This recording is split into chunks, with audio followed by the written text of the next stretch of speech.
Hey, just thought I made a quick update. It's been 3 weeks since I've been home, and when I say home, I picture home being in quotes, simply because I don't have an apartment and I'm currently staying with a friend, hopefully not overstaying my welcome. And I thought it was time for a little update. Not much has changed in regards to the tumor slash potential cancer situation. There's been delay after delay after delay for that. But I was thinking about something this morning and it just felt like the right time to make a video. Last week, yeah, I think about a week ago, my girlfriend said that I was cold, and I'm like, that's so weird because I really don't feel like I am. And what she meant by that, because I asked, was, not expressing my emotions or potentially not having them. And the thing is, like, I used to suppress my emotions, not on purpose, like subconsciously, so much, but I worked on that a lot, and I've become in touch with my emotions. It's like, every once in a while I cry, and I don't hold back, and I feel whatever emotion feels right to feel. And the fact that she thought I was cold came out of left field. I'm like, I don't understand.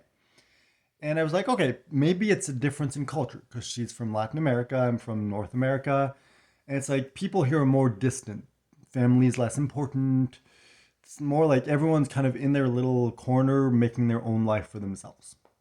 And there's nothing wrong with that necessarily. It's just a difference in culture. And just like, we leave home when we're, 18 or whatever, when we're relatively young.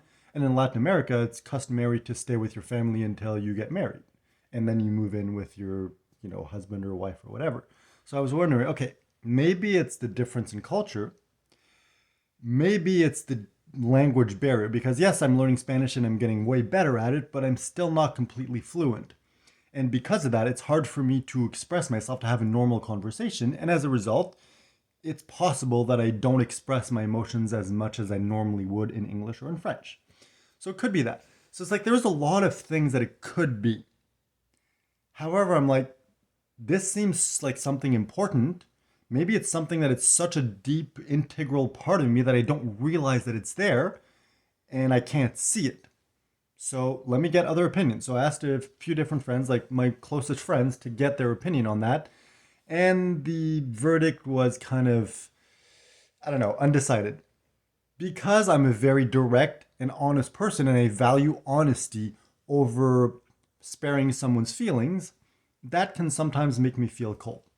Also, because I enjoy to just, have fun and make jokes and stuff like that, sometimes I do that not in inappropriate situations, but in situations where most people would be like, oh, I'm going to be, very polite and supportive and everything. And it's like, yes, I'm supportive, but I'm still going to make jokes because that's just who I am. So there's that made me seem cold, but I like most people are like, no, I don't feel like you hold back like your emotions or anything. So it's like there was that back and forth of some people might perceive me as being cold, but I don't think that I actually am cold.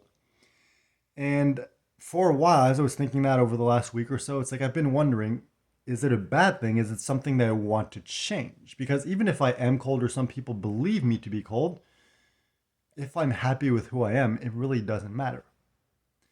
So, I kind of thought about it in the background for some time, and it's only today that it kind of dawned on me, and I'm like, I think it's just a question of perspective. Because, as an example, my girlfriend is every once in a while she cries because, we're far apart and we won't see each other for a long time and it's difficult and, my whole health issues and everything. So it's like, there's a lot. And every once in a while she cries. And the fact is, like, I haven't cried just because that's who I am. Not because I'm suppressing my emotions or holding back, just because I don't cry unless it's the end of something. For me, crying is how I release something, how I let go of it, how I process it. So when my grandmother passed away, I cried because I was letting her go. That was the end of the journey. Oops, sorry, making pizza and it just it's ready, so I need to go take it out before it burns. Um, Timer. Sorry, this is the worst time to make a video, and I don't have the proper equipment. But let's just pull this out and then. Uh, all right, turn the stove off or the oven off. And we'll begin. All right, how do I stop the timer? I don't know. It'll go off after, but everything's good. Okay, so back to what I was saying. See, these are moments where most people will be like, oh, I'll just restart the video, or, I'll edit the video. I hate editing, and I believe in being authentically myself, which is kind of the theme of this video of I'm being authentically myself, and some people view it as being cold. Anyway, going back to what I was saying. So it's not because I'm cold or I'm holding back my feelings when I don't cry. It's simply because such a positive person that to me I focus on the positive. So it's like, yeah, okay, I'm far away from my girlfriend, but I'm focusing on the fact that we're going to see each other again. I'm focusing on building a relationship with her. I'm focusing on trying to get her to come to Canada so we can build a life together. I'm focusing on all these positive things.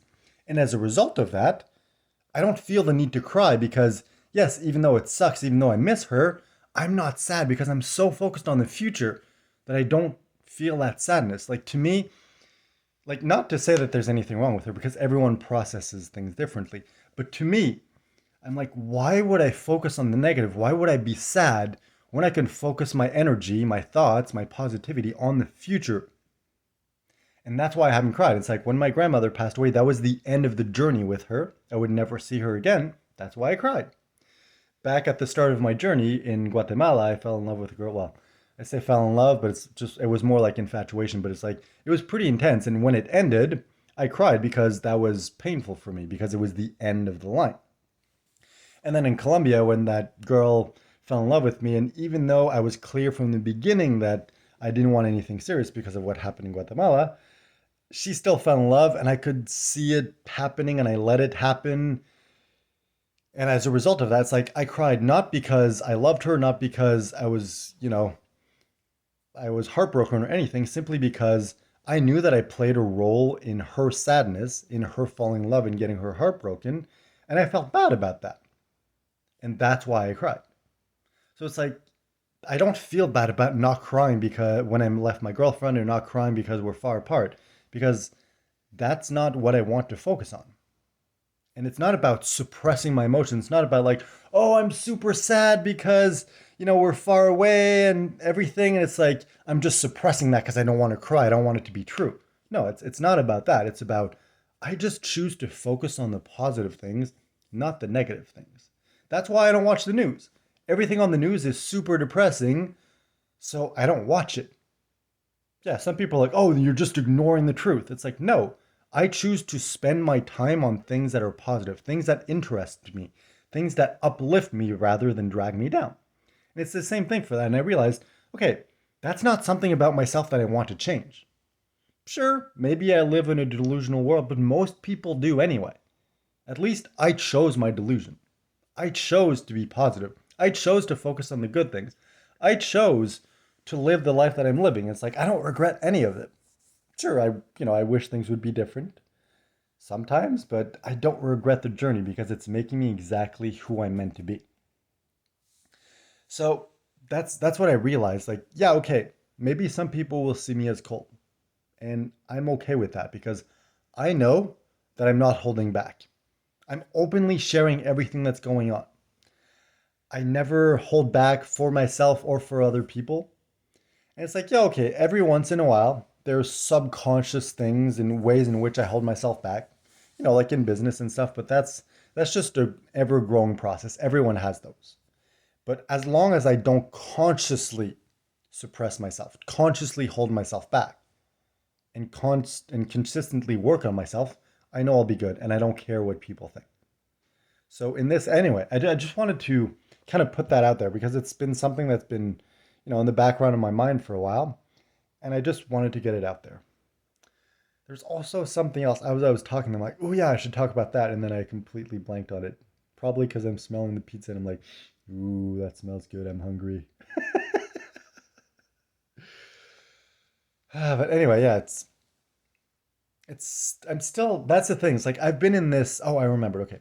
I've been in this state of kind of like this floating, uncertain state for the last 3 weeks. And all the time, it's like, it seems like things are going to, open up. I'm going to get results. I'm going to get answers or whatever. And it's just like things keep happening. So it's like, when I first got here, got my SIM card on the second day that I was here, tried activating it, didn't work because I was transferring my phone number from the app that I was using to one, store my phone number so I wouldn't lose it, so I'd have it when I came back, and two, so I could receive text messages when I was traveling and use the internet to make phone calls, such as, hey, I need to call my bank because my credit card and my debit card aren't working and I need money, which happened multiple times. So I'm really glad I had the app, but for some reason, transferring my number back from the app to a normal provider was very difficult. And that process took a week instead of, an hour like it normally should. So there was that first delay. And then once I had my phone number, I'm like, cool, I can call the, RAMQ so I can see, all right, I've been gone for 10 months. First of all, am I eligible to get medical insurance? Because I know that you're supposed to be in Quebec for 6 months out of the year, and I wasn't. So there was the possibility, hey, maybe I'm not going to get it, like I explained in the last video. And then I was like, no, okay, it's cool. We're going to send you the form. It's going to take 5 to 6 days to get there. I'm like, all right, cool, thanks. And then, wait a week, still nothing.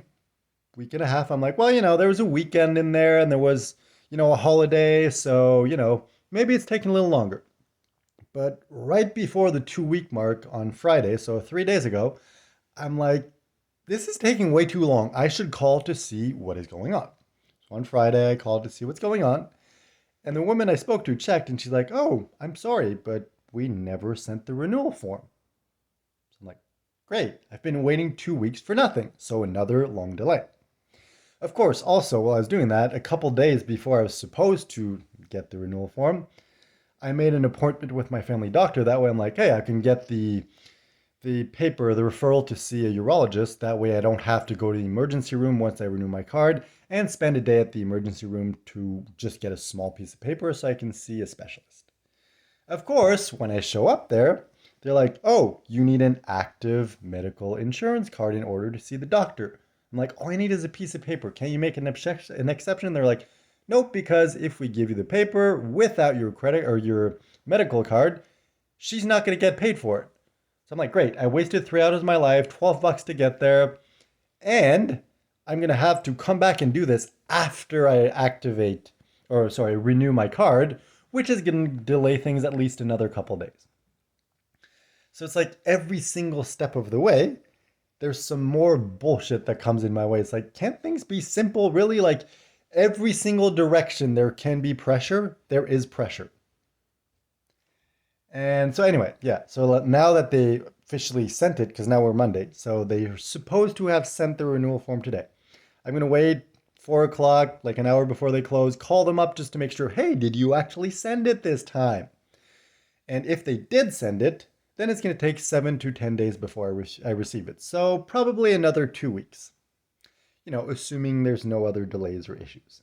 So what should have taken a couple days, maybe a week, is going to take a month.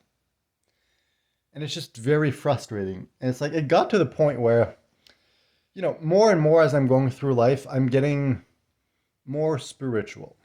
Not like, spirituality bullshit of like, that's the thing. It's like I've seen things and I've experienced things that make me realize like there is more to the world than just science. I don't know how much I believe. I dislike very much all that like astrology and palm reading and auras and stuff like that. It's like, yeah, okay, whatever. That might be real, but I have no interest in that for like in any way. And to me, that is so cheesy. Aside from the auras, I don't know why I mentioned that because my sister could see them when I was young. And in fact, when I was young and she could see them and I couldn't, it was very frustrating for me. I was very jealous of her. Anyway, all that to say, I've been getting more and more spiritual because, my parents were atheists and they raised me as atheists.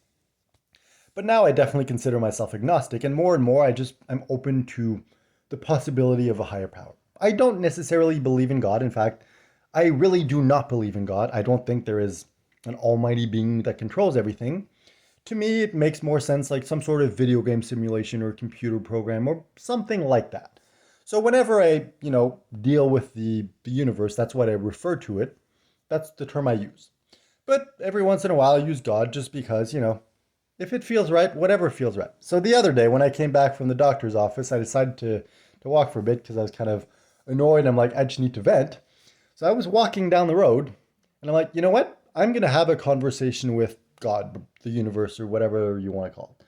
So, like I said, something along the lines of, hey, God, universe, whatever the fuck you want to be called, we need to talk. You've been fucking with me for the last few weeks, and I'm sick of it. And, I had a whole conversation with him. That's the thing I dislike about religion. First of all, there's all the rules and the fact that it's the Almighty God and you are a puny human and you need to respect him in his perfect grandeur. It's like, no, that's fucking bullshit. Because the way I see it, even if there is such a thing as a God, and he is as powerful as religion says he is, to me, he's still like a human and we're like ants.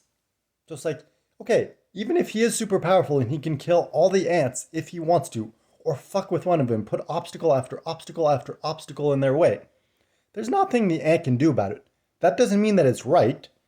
It doesn't mean that God has the right to fuck with me. So that's why I had that direct conversation of like, I don't care if you're all powerful. I don't care what or who you are. You've been fucking with me. Stop doing that. I appreciate everything you've done for me. I know you're trying to make me stronger, but stop fucking messing with me. Let me do what I need to do because at the end of the day, if it comes down to it, and there's a face off between you and me, you're going to knock me down as often as you want, but I'm never going to give up. And of the two of us, you're the one who's going to back down first. So how about you back the fuck up and let me do what I got to do? And having that direct, honest conversation with God or the universe or whatever you want to call it felt very, very good and liberating. And, that definitely doesn't mean that I'm going to become religious because my girlfriend's religious and I still have no interest in that. And, one of my best friends is leaning into religion and considering joining the Mormon faith and everything. It's like, good for them. But I can't do that. The whole religion and rules and praying and forgiveness and all that shit, like, no, no, that is not for me. I may become a believer in higher power, but I will never be religious because to me that is ridiculous. But anyway, having that conversation felt really, really good. But of course, at the end of the day, it's still, I can't talk. Things pretty much still stay the same. So, there's still all those delays. I'm still staying with my friend and his wife and feeling like I'm getting to the point where I'm overstepping my welcome. Especially for her, like him, he's like, hey, we used to be roommates. Like, I love having you here. You can stay how long as you want. But, I know they're married. They've been married for a year. And it's like, I don't want to overstay my welcome. So I'm probably going to go visit my sister and my mother this coming week while I wait for the form to finally arrive. Then I'll go at my dad's, fill out the form, submit that, renew my medical card and my driver's license at the same time. And then once that is submitted, then I can go either come back here for a couple days, get the referral from my family doctor and go get the tests, or maybe go at the emergency room in the village nearby. Since it's a small village, I should be able to get a referral without having to spend the entire day waiting for it, and then get the tests at a big hospital nearby. So that's an option. I'm not quite sure what the plan is going to be, but that's what I'm leaning into. Also, yeah, it's funny. I thought this video was about me being cold, but no, it's about apparently everything. So, all right, let's finish the update. So, yeah, I'm also going to start looking for a job. I want to get the results first because it's very difficult for me to plan anything without knowing, is it cancer, is it not cancer? If it's not cancer, what do I need to do? If it is cancer, what do we need to do? So, yeah, it's very hard to plan ahead, but for now I'm thinking once I get the results and I have a better idea of what's going to happen, then start looking for a job, start looking for an apartment, and at the same time as all of this is going on, focus on the business. Try moving it forward as quickly as possible. If I can get clients, if I can make a couple $1,000 quickly, that relieves the pressure a lot. And maybe I can even avoid having needing to get a job and just focus on the business, getting more clients, making more money, helping more people get raises and make more money so everybody wins. Except I find myself, I don't know, it's some sort of internal block when it comes to money or believing in myself or whatever, but it's like I keep finding myself procrastinating, even though I have so much motivation because of everything my girlfriend's going through, And the fact that I want to bring her here, and to do that, I need money, and I need like money not just for the flight to bring her here and to rent the apartment for us to live together, but also to pay for, an immigration consultant or an immigration lawyer, immigration agency, whatever. It's like those are at least a couple $100. And right now it's like, yeah, money is running out very quickly. I don't even think I could really afford that right now. So it's like, yeah, money is definitely a big priority. Yet, even though I have all these reasons to want to get my shit together and start making sales, I keep delaying things subconsciously for some reason. I don't know. Anyway, something I need to work on. Today, my goal is post the offers in a bunch of different groups and see what happens, because that's what I've been putting off for the last two days. So that's pretty much my goal for today. And sorry for the long update. I was expecting this to be like a 5-minute video of, hey, this is why people think I'm cold, but I'm not actually cold, because this is how I process things. So thank you for listening to me as I'm venting. Thank you for the people who are watching here, supporting my journey, even in this difficult, confusing, overwhelming time. Appreciate all of you. Thanks for being here, and I'll try to keep you updated every once in a while. I'm definitely going to make another video once I get the results to let you know, like, hey, do I have cancer? Am I going to die? Like, what's going on? But yeah, aside from that, I don't really have much plans aside from visiting family and getting my shit together, basically. It's gotten to the point where it's not about what do I want to do? What should I do? It's about do what you need to do, and that's it. Nothing else matters. That's the point I got to. And maybe that's what I needed to discover in this whole thing. It's like it's going to keep piling on and piling on. The pressure is going to get greater and greater and greater from so many different directions. At the end of the day, it's just, all right, don't ignore it, but block it out and focus on that one important thing you need to do right now and do that. And then you can go back and focus on the rest. I think that's what this whole experience is teaching me. And I know it's going to be very, very valuable in the future, but for now, it just kind of sucks. So, anyway, that was it for me. Thanks for listening to my rambling, and I'll see you at some point in the future.